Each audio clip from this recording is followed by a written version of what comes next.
Ok, bien, a ver, ¿quién recuerda la semana pasada qué estábamos hablando? ¿De qué tema estábamos hablando? El método científico. El método científico.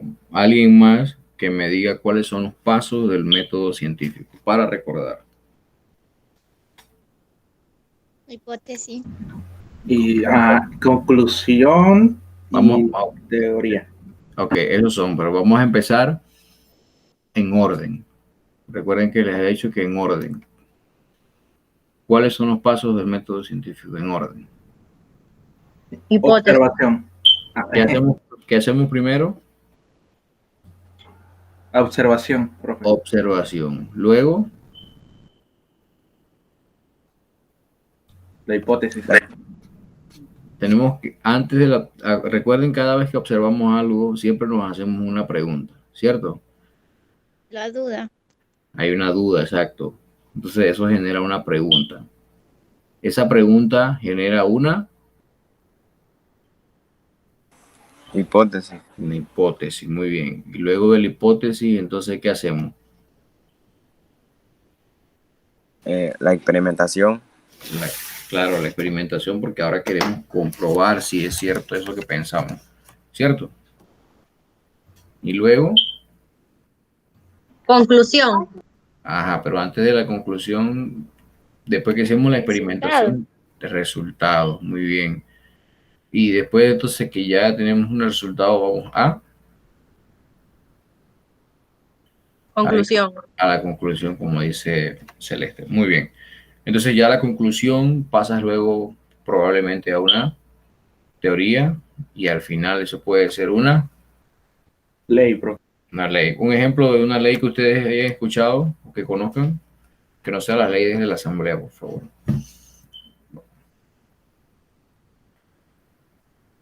Una ley que conozcan, la ley de Ohm, la ley de la gravedad. ¿La han escuchado? ¿Sí? ¿Sí o no? ¿No? Bien, la ley de la gravedad que fue creada por Isaac Newton es una ley pues que ha sido comprobada 1000 veces. Entonces, eso es importante para, en términos de lo que hablábamos del método científico, podemos a repasar rapidito y decimos que es una serie de pasos ordenados que te permite realizar investigaciones de una forma ordenada, lógica y coherente. Siempre es importante esto, yo siempre lo recalco, la forma lógica y coherente de hacer las cosas. Hoy vamos a hablar un poco sobre las características que tienen los seres vivos. ¿Quién sabe qué es un ser vivo? ¿Cómo lo podemos definir? ¿Qué es un ser vivo? Un ser que respira. Es un ser que respira. ¿Qué más? ¿Qué más podemos decir de un ser vivo?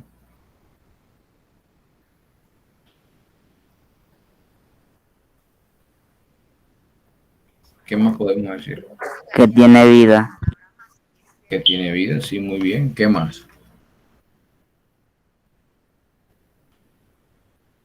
¿Qué más podemos decir de un ser vivo?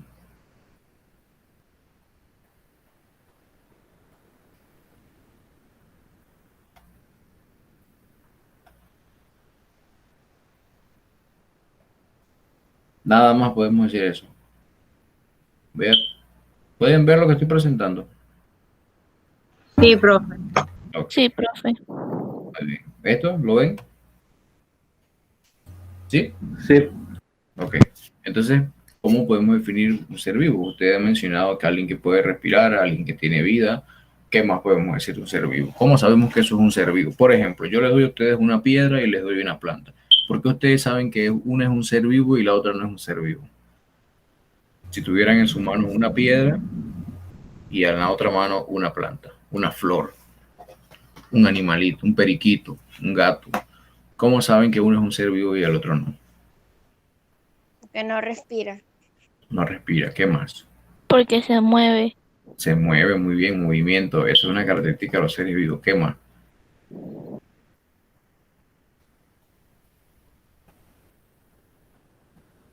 ¿Qué más podemos ver? Se reproducen. Una Sí, piedra, también. una No, piedra. la piedra no, la piedra no. Ajá, el gato sí, el perico sí, ¿cierto? ¿Qué más podemos ver?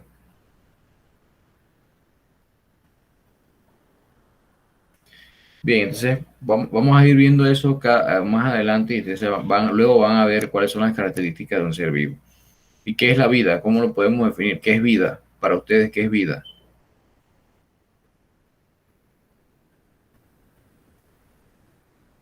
Piensen en esa pregunta y al final lo vamos a responder. Vamos a hacerlo diferente. Yo pensé de responder al inicio, pero vamos a hacer lo contrario y al final la vamos a responder.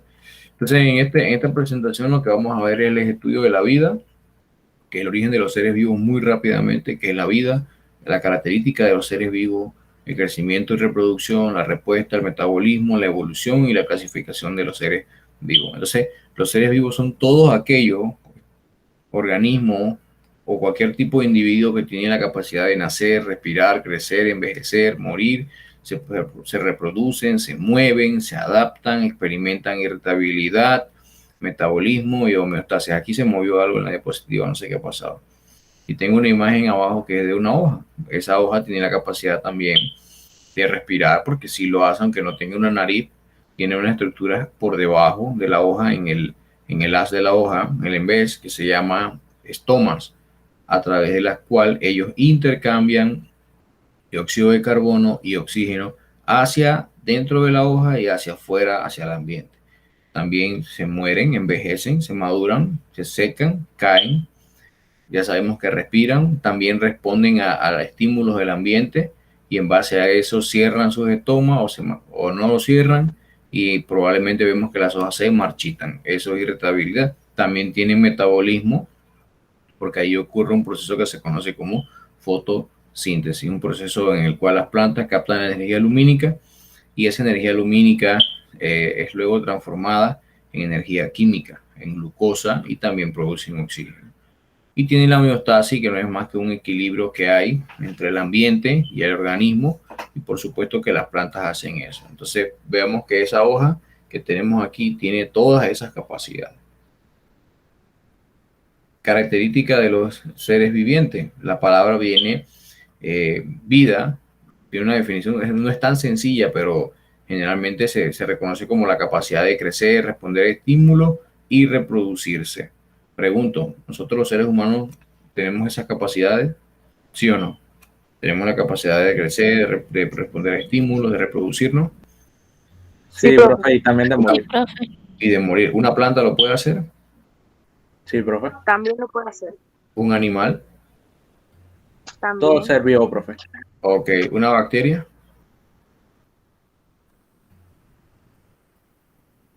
Sí, profe. Yo digo que sí. Usted dice que claro que sí, una bacteria tiene la capacidad también de reproducirse y a unas tasas muy elevadas y también pues responde a estímulos porque responden a antibióticos y demás. El término ahí en la parte de crecer es donde queda como un poquito en el aire porque las bacterias son unicelulares generalmente y pues tienen un volumen definido por su información en el ARN que tienen. Por ejemplo, aquí vemos un ser vivo que es microscópico, pero es un ser vivo a pesar de que no lo vemos a simple vista. Este es otro ser vivo, que es un gusanito, una oruga, que luego va a dar origen probablemente a una mariposa. Entonces, el concepto de vida se mantiene igual, ¿no? Que es una parte vital y funcional para todo ser vivo, valga la redundancia. Entonces, todos los seres vivientes tienen una característica muy importante que los agrupa, que están formados por células.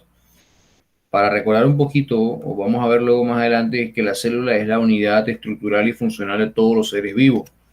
Y allí están dentro de ella todas las estructuras, desde el núcleo, nucleolo, retículo endoplasmático, que hacen o permiten que una célula funcione y que un conjunto de células que forman un órgano funcione y que ese conjunto de órganos que forma un sistema entonces pues funcione como tal y al final todo el cuerpo, ya sea de una planta, de un animal, de lo que sea, funcionen en conjunto. Entonces, hay dos tipos de organismos. Hay organismos que son unicelulares, es decir, están formados por una sola célula, y hay otros que son multicelulares como nosotros y las plantas, que están formados por millones de células. Algunos ejemplos de organismos unicelulares, es decir, que están formados por una sola célula, serían las amebas, las bacterias, que generalmente, no siempre, causan algún tipo de problemas en la salud, o también sirven como en la parte médica o en la industria también. Pues ya sabemos que todos los seres vivos tenemos células, lo hemos dicho. Entonces aquí podemos ver que los seres vivos están organizados muy complejamente. A ver, ¿quién puede leer donde dice el cristal de sal está compuesto? ¿Quién me ayuda? El cristal de sal está compuesto solo por dos elementos, sodio y cloro. Es organizado pero simple. Ok, es simple. El segundo, abajo. Los océanos contienen átomos de todos los elementos de la naturaleza. Son organizados, pero no son complejos. Ok, siguiente. Dice, la pulga de agua está formada por docenas de elementos entrelazados en combinaciones específicas que a su vez están organizadas en componentes más grandes, complejos para formar ojos, patas, etc. Ok, de los tres, ¿cuál es más complejo y cuál es más simple en términos de organización? ¿Cuál es el más complejo? ¿Cuál tiene más estructuras, más complejidad? Yo pienso Yo que la digo que la pulga. pulga. Claro, la pulga está formado por estructuras, por órganos, por células. ¿Qué pasa con el cubo que está allí? Nada más está formado por dos elementos, sodio y cloro. Eso es sal, cloruro de sodio. Eso es la sal que nosotros utilizamos todos los días en nuestras mesas para hacer el arroz, los frijoles, lo que sea. Y abajo los océanos también hay elementos, pero no es tan complejo como la pulga. Entonces todos los seres vivos están formados por la unidad más pequeña que forma, esa unidad más pequeña forma la célula. ¿Cómo se llama? El átomo. El átomo, un átomo más otros que tienen cargas negativas. No sé si recuerdan en sus clases, quizás en el colegio algunos, el electrón, el protón y el neutrón. Y la unión de ellos va a formar entonces una molécula y esas moléculas se van a unir y van a formar entonces ya bioelementos, oligoelementos que vamos a ver en la siguiente clase. Entonces, un organismo, por ejemplo, tiene una representación o niveles de organización a niveles de compuesto y podemos hacer una comparación y vemos que estamos formados principalmente del elemento carbono. Todos los organismos o todas las sustancias que son orgánicas están formadas principalmente por carbono, a diferencia de las inorgánicas que no está presente el elemento carbono. Ya sabemos que el átomo es la unidad más pequeña que forma cualquier cosa y tiene tres cargas. El protón, que es una carga positiva, el neutrón, que es negativa, y el neutrón, que es neutral, y el electrón, que es negativa. Entonces, esto es muy importante. En este cuadro podemos ver aquí, arriba, una neurona que forma parte de nuestro cerebro, que es la que llevan los mensajes en todo el cerebro. Acá tenemos una estructura, unos organelos que son muy importantes, la amarilla, la mitocondria, los verdes en las plantas, son los cloroplastos, y acá está el núcleo que tiene la información genética. Estas moléculas que tenemos aquí, un átomo de oxígeno, dos átomos de hidrógeno, de la molécula del agua. Tenemos entonces algunas moléculas, por ejemplo la molécula del ADN, la glucosa y la forma de los átomos. Eso es muy importante en términos que, porque es gracias a esto es que se forma la vida y que se da origen a todos los seres vivos. Si lo tuviéramos que ver en términos de clasificación, podríamos ver que aquí está el tejido nervioso, que es el que forma el cerebro, que es un órgano. Luego vemos que el cerebro está dentro de un sistema de órganos que forma el sistema nervioso, y ese sistema nervioso es el que controla entonces al organismo. En este caso tenemos aquí un alce, un venado. También podemos ver el concepto de población, ecosistema y biosfera, que son conceptos muy utilizados, en donde está una población que es un conjunto de organismos que pertenecen a una misma especie. Oído con esto, una población es un conjunto de organismos, pero de una misma especie. Por ejemplo, si usted va en un bosque y usted tiene un grupo de iguanas que son las mismas, eso es una población de iguana. Si usted va y usted, por ejemplo, en ese bosque se encuentra una población de serpiente, una de halcón y una de venado, pero que están juntas, eso se llama una comunidad. ¿Por qué? Porque hay especies diferentes. Cuando se habla de población, se está hablando de una especie única. Por ejemplo, cuando hablamos de la población humana, somos una sola especie, entonces hablamos de la población humana. Cuando hablamos de una comunidad, incluso incluye animales, todo, plantas, personas. Eso es una comunidad.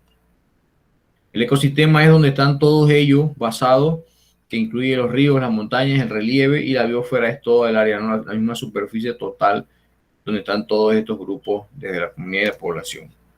¿Eso se entendió un poco?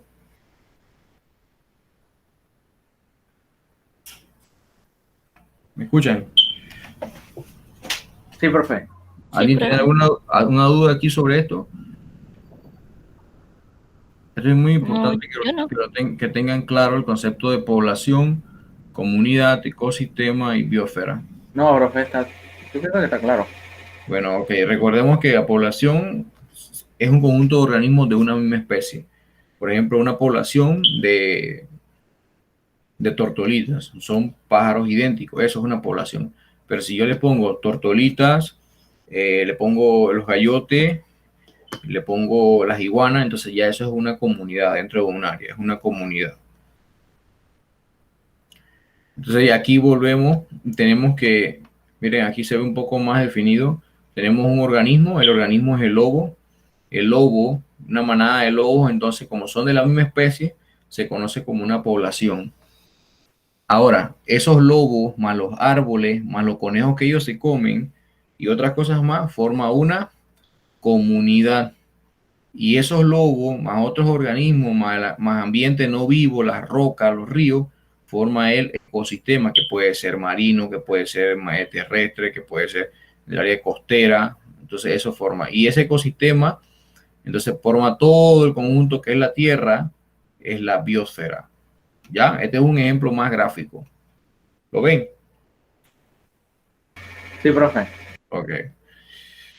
Entonces la ecología, que no es más que una ciencia que se encarga del estudio de los organismos, de esos organismos y sus características, de todos esos organismos que tienen vida. La ecología se encarga de estudiar eso. ¿Recuerdan la ecología cuando lo vimos en la primera clase que hablábamos de las ramas de la biología? Una de ellas es la ecología, que se encarga de estudiar el comportamiento, las interacciones entre los organismos. Y va a depender esas interacciones entre organismos bióticos y abióticos. Cuando hablamos de factores bióticos, estamos hablando de características que tienen vida, como lo dice, biótico. Y abióticos son características donde no hay vida, por ejemplo, pero que influyen dentro de los factores bióticos. Por ejemplo, factores abióticos, o sea, como sin vida, está la luz, la temperatura, la precipitación, el viento, pero que son muy importantes dentro de la distribución de los organismos. Porque, por ejemplo, si usted está en un bosque y en ese bosque pega mucho sol, probablemente ahí no van a crecer algunas especies de plantas o no van a estar algunos animales porque hace demasiada calor. Pero si está en un bosque en donde hay demasiada brisa y se caen mucho los árboles, también eso va a influir. Entonces, a eso nos referimos cuando tienen una influencia uno sobre el otro. Vamos con las características entonces de esos seres vivos. Una de las características es el crecimiento. Todos los seres vivos tienen la capacidad de crecer de alguna forma regular o irregular, pero tienen la capacidad de crecer. Por ejemplo, si usted siembra mañana 2 plantas, pone 2 semillitas de guandú, frijol guandú, usted le riega agua y probablemente en un mes usted comienza a ver que el árbol está más grande y más grande la plantita, ¿cierto? Sí. Sí, profe, ahí la planta va creciendo, por eso es un ser vivo. Claro. Entonces, es un ser vivo, ya sabemos que está creciendo, es una característica que es un ser vivo. La otra característica es la reproducción. Los seres vivos tienen la capacidad de reproducirse. ¿Y esto por qué es importante? Bueno, porque si no nos podemos reproducir, nos vamos a seguir muriendo y hasta el punto en que nos vamos a extinguir. Y por eso tenemos ese mecanismo de reproducción. Pero hay 2 tipos de reproducción. ¿Cuáles son los 2 tipos de reproducción que hay? Sexual y asexual. Sexual y asexual. ¿Cuál es la diferencia entre ambas? Que las sexuales son pues de dos individuos, uno macho y la otra hembra, y la sexual, ¿no? ¿La sexual cómo sería entonces? Un solo individuo. Un solo individuo. Ujú. Por ejemplo, un ejemplo que conozcas de reproducción asexual. Hay algunas flores que son ¿Alguna? flores, Y por plantas. ejemplo, ¿han visto, algunos de ustedes tienen en su casa tallo de plátano, de guineo? Yo Usted ha visto tengo que, bastante. usted ha visto que ahí está el plátano y ya van saliendo los viejitos, ¿verdad? Ujú. Bueno, ese es un tipo de reproducción asexual. Ahora, hay bastantes cantidades de tipos de reproducción asexual por acodo, por injerto, por estolone, varios tipos de reproducción asexual. Pues bacterias por fisión binaria, por duplicación. O sea, hay bastantes tipos de reproducción asexual, pero lo importante es que hasta ahora, por el momento, conozcamos de que es una característica de los seres vivos, pero que puede ser asexual y sexual. ¿Cuál sería la ventaja de la asexual? Que puede ser más rápido, no depende tanto una del otro. Por ejemplo, la hembra no depende tanto de que venga alguien a polinizarle, perdón, o que el viento traiga el polen. Pero ¿cuál sería la desventaja? En términos genéticos, se pierde entonces ese acervo genético o esa capacidad de mantener la replicación genética entre un organismo y el otro. Entonces se pierde un poco eso que se le conoce como el acervo génico. Se pierde un poco. La sexual es un poco más dura porque depende que estén los dos gametos, llámese óvulo, espermatozoide, llámese óvulo en las plantas, polen, pero tiene sus ventajas pues porque mantiene la variabilidad genética en los organismos y que probablemente eso hace que mejore un poco o varíen las especies o varíen las características, porque en la reproducción asexual básicamente es una copia idéntica, entonces es como un clon natural que se hace la planta, pero su hijo es idéntico a ella genéticamente. Mientras que en la reproducción sexual sabemos que hay información del padre y hay información de la madre, llámese planta o llámese animal. Entonces va a haber una interacción genética y se va a permitir, ¿no? Pues que varíe un poco y que se mantenga la variabilidad genética.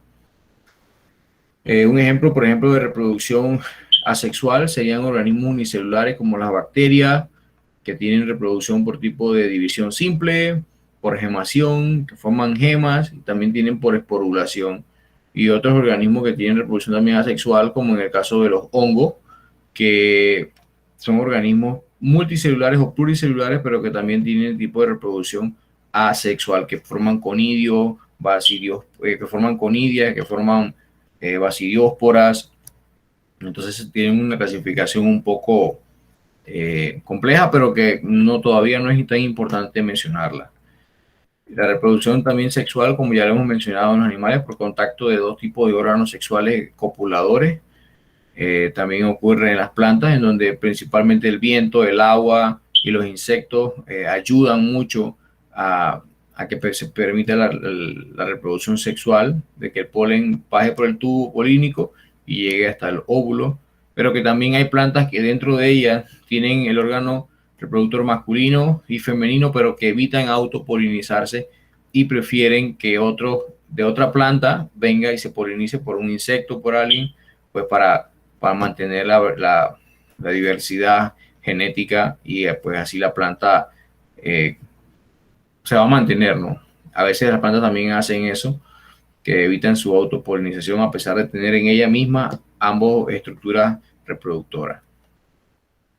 La respuesta de estímulo y irritabilidad, que es muy importante. Por ejemplo, nosotros, si estamos en la cocina allí goloseando algo de mamá o de alguien, y de repente vamos a comer y cuando quitamos la tapa está caliente y nuestro sistema nervioso nos avisa inmediatamente de que eso está caliente y pues nos pasa que nos quemamos, ¿no?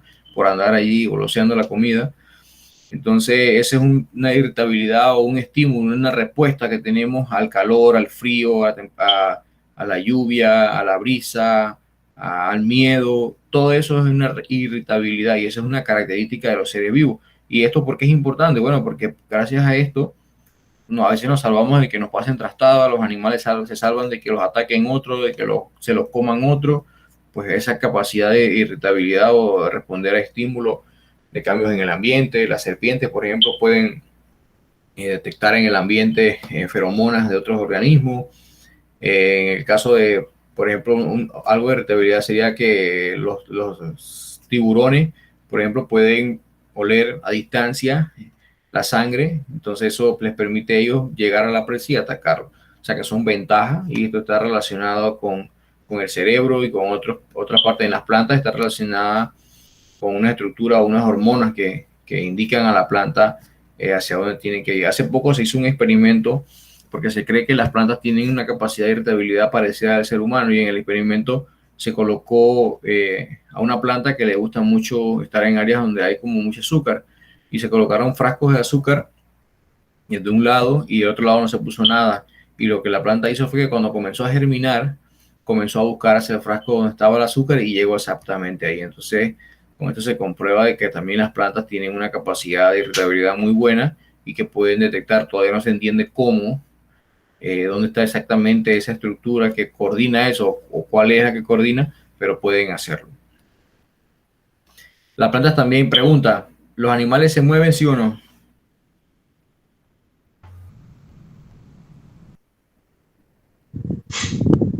¿Los animales se mueven, sí o no? Sí, profe. Sí se mueven. ¿Las plantas se mueven? Con el viento. Ok, con el viento, pero pensemos que no hay viento. No hay viento, nada de viento. ¿Se mueven? Cuando crecen. Ok, se mueven, pero se mueven como tal, hacia un lado, hacia el otro. Si no hay viento,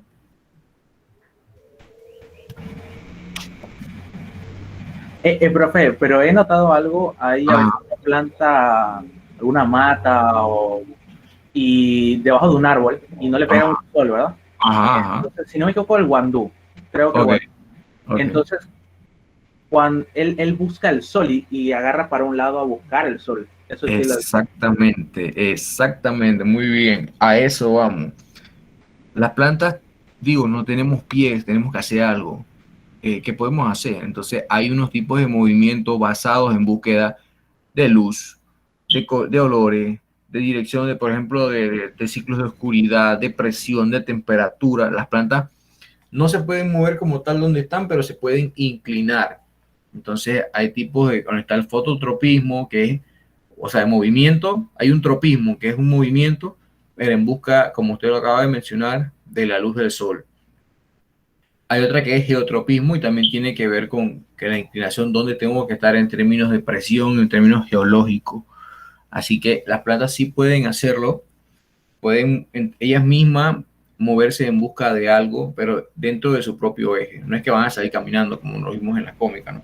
Sí, no caminan, pero tratan de buscar la luz del sol, por ejemplo. Exactamente. Y también tienen otras estrategias más, que por ejemplo, si saben que están abajo de otro árbol, lo que hacen es que producen hojas más grandes para tener mayor capacidad, superficie de captación lumínica y otras estrategias más que hacen las plantas pues para tratar de maximizar el recurso que tengan disponible o que no tengan disponible. Agua, luz y demás, nutrientes. Entonces, pero todas esas son respuestas a estímulo o irritabilidad que tienen las especies. Las plantas, los animales también tienen respuesta a eso. Por ejemplo, vemos una irritabilidad es que los osos polares, para poder estar allá, tienen que tener una capa gruesa de grasa con bastante pelo para poder tolerar o soportar el frío, si no, se van a morir. Aquí lo mencionaba. ¿Ves esta imagen de aquí arriba? ¿Ven cómo están todos inclinados? Sí. ¿Lo ven? Ellos pueden también tener, este es el fototropismo en búsqueda del sol.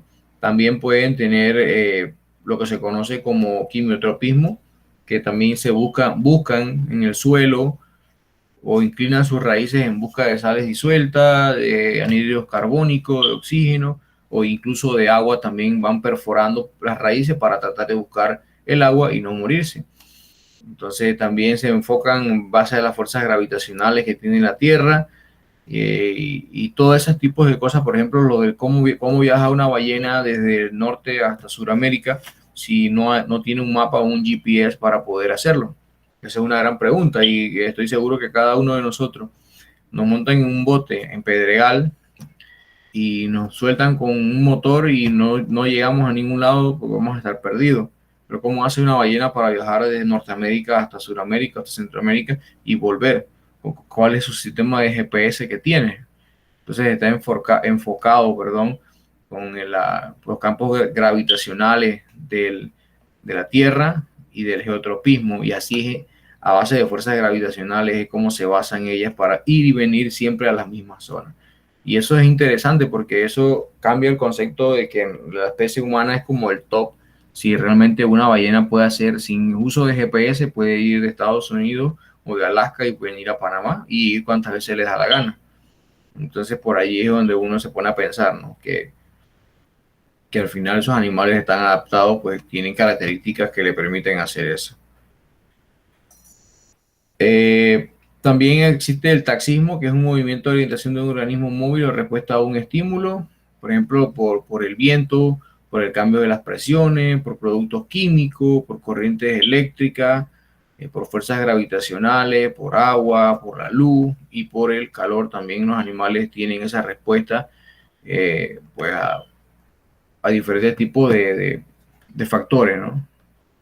El metabolismo, que no es más que la digestión y la degradación de todo lo que comemos y la síntesis o producción, esa es otra característica que tienen los seres vivos. Nosotros comemos todos los días y tenemos un metabolismo en el que igual se absorben los nutrientes, los animales también, las plantas también captan nutrientes del suelo y también producen nutrientes por medio de la fotosíntesis. Y esos nutrientes, esa es una capacidad metabólica, entonces todos ellos son seres vivos. La homeostasis, que es otra característica también que tenemos, que no es más que la regulación balanceada de los procesos metabólicos. Es decir, nosotros tenemos una homeostasis, nuestro cuerpo tiene que tener homeostasis, que no es un equilibrio, lo podemos definir como un equilibrio. Por ejemplo, cuando estamos en un área que hace mucha calor, que afuera la temperatura está muy caliente, nuestro cuerpo generalmente, ¿qué comienza a hacer? Sudar. A sudar, claro, porque nuestro cuerpo sabe que tiene que mantenerse en equilibrio y como la temperatura externa de la piel es mayor, entonces ella trata de regular la temperatura externa y comenzamos a sudar para tratar de mantenernos en equilibrio y mantener una homeostasis.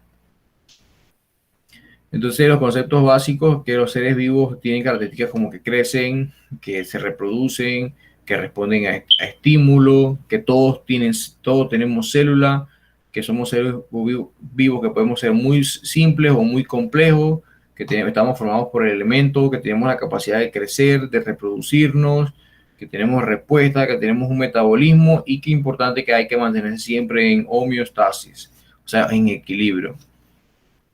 Bien, ¿alguien tiene alguna pregunta hasta aquí? Yo no, profe. ¿Los demás? No, profe. Vamos a hacer... ¿Cómo? No hay ninguna pregunta. Todo clarito. ¿Seguros? Bien, Sí, profe. vamos a hablar un poquito de las asignaciones. Hay algunas lecturas que siempre ahí les pongo, a veces se las pongo en la página, en la sección de documentos. Toda la información, recuerden que ustedes tienen o que requieren, siempre está en documentos. En la sección de documentos, ahí tienen que ir leyendo y viendo la fecha en que yo la voy subiendo. Entonces, lo que yo quiero que hagan es que hagan una investigación ustedes en casa. No va a llevar una nota, pero que la hagan de tipos de reproducciones en animales y plantas, pero que son extraños. Le voy a dar un ejemplo. Los caballitos de mar. ¿Alguien sabe cómo se reproducen ellos? ¿No? No tengo la menor idea, profe. Bueno, por eso lo vamos a buscar. Le voy a dar un ejemplo para que tengan los caballitos de mar. Pueden buscarlo, las estrellas de mar, cómo se reproducen, las bacterias, algunas plantas, cómo se reproducen, pero busquen así como tipos de reproducciones en animales y plantas, pero que sean extraños o como muy, muy específicos, interesantes. También, Profe, dígame, eso de plantas insectívoras, ¿eso qué? ok, vamos a eso. ¿Ustedes han escuchado el famoso concepto de las películas de las plantas carnívoras? Sí, Sí lo han escuchado, ¿verdad? sí, he ¿Ustedes visto creen que, muchas películas sobre eso. exacto, ¿ustedes creen que aquí en Panamá hay esas plantas? No. No, bueno, vas a ver que sí hay. ¿Sí? Incluso en Boquete hay. En Boquete hay. En Boquete hay plantas eh, insectívoras, y digo el concepto de insectívora porque es el correcto. Son muy pequeñas, está el género Drosera, que es uno de los que recuerdo ahorita, pero hay en Boquete hay 3 géneros de Drosera, si no me equivoco, pero hay más. En No la sabana, sabía. exacto. En la Ojalá, que vivo en Chiriquí. bueno, no importa, pero por eso estamos, ¿no? Para aprender. Pero aquí en Panamá hay especies insectívoras y en Boquete, en las sabanas de Boquete, hay varias especies. Entonces, quiero que investiguen sobre eso.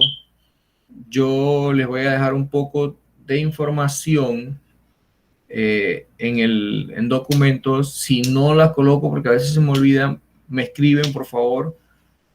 Hay un chico aquí en Panamá, en Chiricano, un botánico, que él está estudiando esas plantas insectívoras.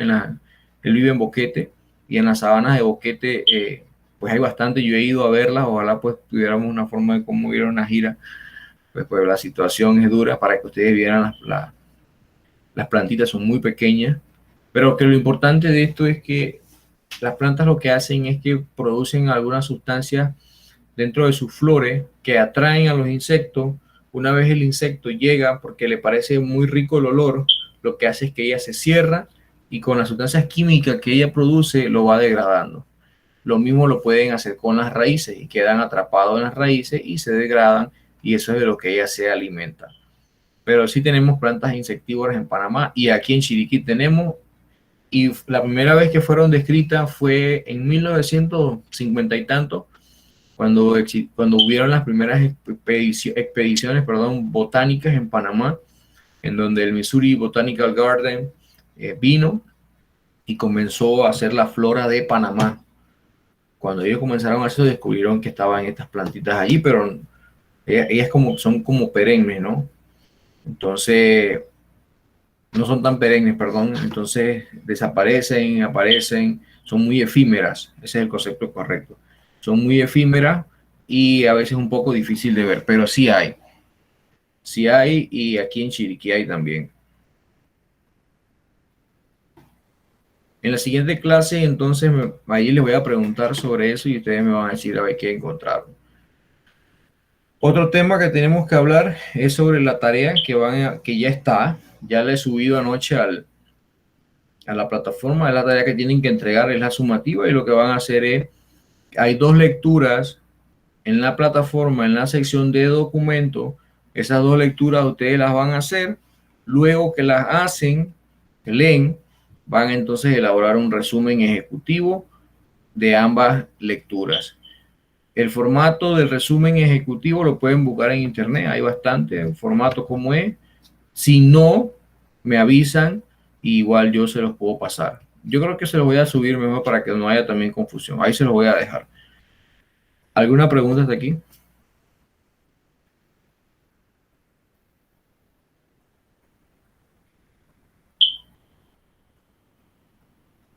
No, Por mi profe. parte, no, profe. Lo demás, todo claro. Sí, Sí, profe. profe. Ok. Ahora, Sí, el profe. otro tema que tenemos que hablar. La próxima semana ya es la 4ª sesión y tenemos que hacer un mensual. El mensual va a incluir los temas que hemos visto. Introducción a la biología, vimos el método científico y ahora estamos viendo las características de los seres vivos. Son tres temas que vamos a tomar en ese mensual. ¿Qué vamos a hacer?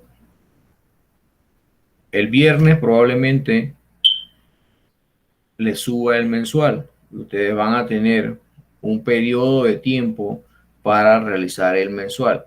Pregunto, ¿todos tienen acceso a internet? ¿Pueden tener acceso a internet el viernes en la tarde? Yo sí, profe. Yo sí. Los demás, Yo también. lo que no quiero ¿A es qué que hora, me digan, Sí, profe? profe. Porque yo digo, porque trabajo hay algunos que trabajan, entonces podemos ponerlo de 7 en adelante. ¿Qué les parece? Sí, profe, porque yo trabajo. Ok. Sí, Lo, está bien. lo ponemos de las 7 en adelante para que no tengan problemas los que trabajan. Los demás, Sí, profe. ok. Entonces el viernes a las 7 yo le voy a subir el mensual y ahí lo van a tener. Yo le voy a poner un periodo de tiempo que más o menos considere que ustedes van a poder hacer su mensual. Lo van a,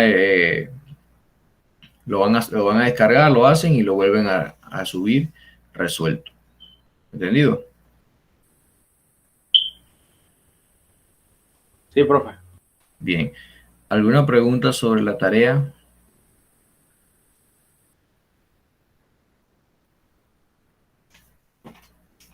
Yo, profe, una pregunta. Bueno, es que no, bueno, no. ¿Cuándo es que yo le puedo chatear a usted por alguna pregunta, alguna duda? Los jueves de 8 a 4. Digo, perdón, los miércoles de 8 a 4. Ok, ok. Sí, ustedes tienen los miércoles de 8 a 4 para escribirme y preguntarme cualquier duda que tengan. Y yo lo puse miércoles porque me pareció un día como intermedio, cosa de que si usted mañana no hace la tarea, el lunes todavía como que no, pero el martes como que se animó un poquito en la noche y quedó con la duda, entonces usted el miércoles me pregunta.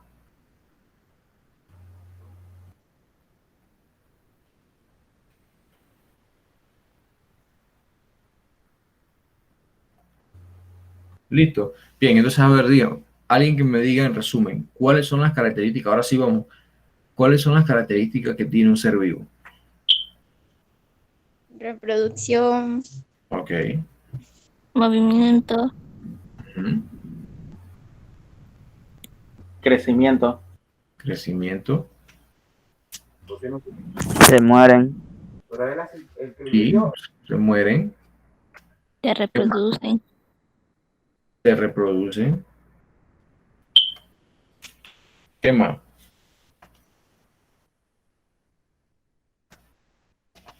Están compuestos de células vivas. Sí, es célula. Muy bien. ¿Qué más? Nos hacen falta un par que hemos mencionado en antes.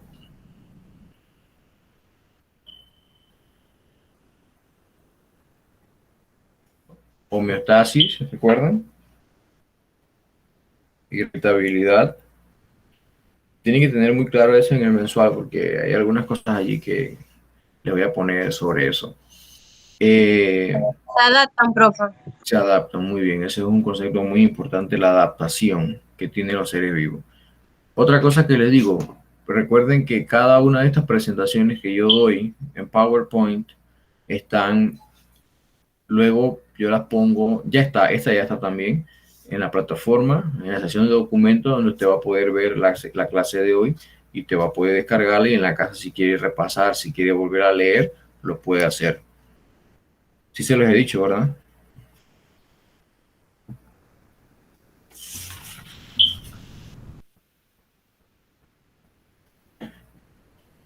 Bien, entonces, ¿cómo podemos definir la vida? ¿Qué es la vida? ¿Qué es la vida?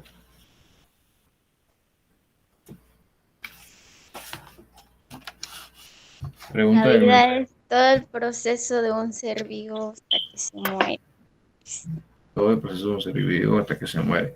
Sí. ¿Quién más tiene una idea?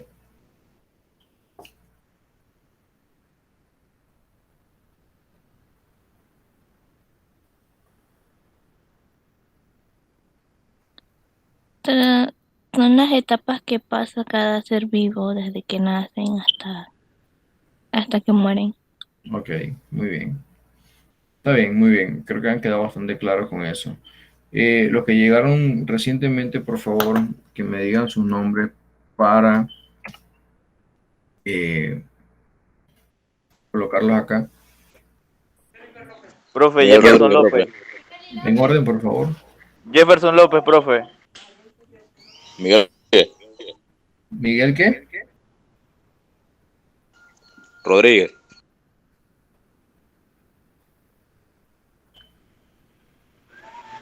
Miguel Rodríguez. ¿Usted es modular o es virtual?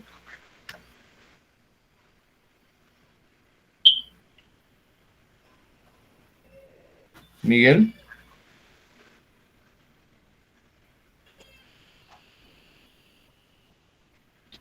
Miguel, ¿me escucha? Virtual, profe, virtual. Es que no te tengo aquí. ¿Usted tuvo la clase pasada? No, profe, no. ¿Esta es la primera clase? Sí, correcto, correcto. Pero también trabajo por módulo, profe, así. Trabaja por módulo, entonces no está en virtual, como en mi clase. No, profe, por el módulo. Ah, bueno, entonces si está por módulo no hay problema. Los que son virtuales, ¿quiénes llegaron? Aparte de Jefferson, Yo fui el del CID. ¿quién más? Luis Montenegro. ¿Quién más? Ya más nadie.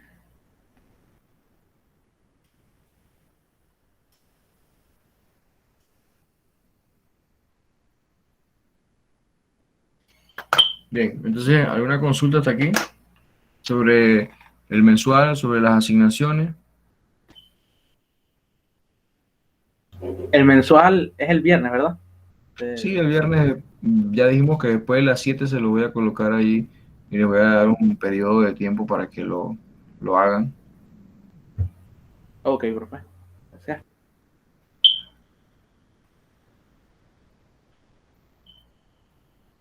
Bien, entonces nos vemos en la siguiente clase, pues.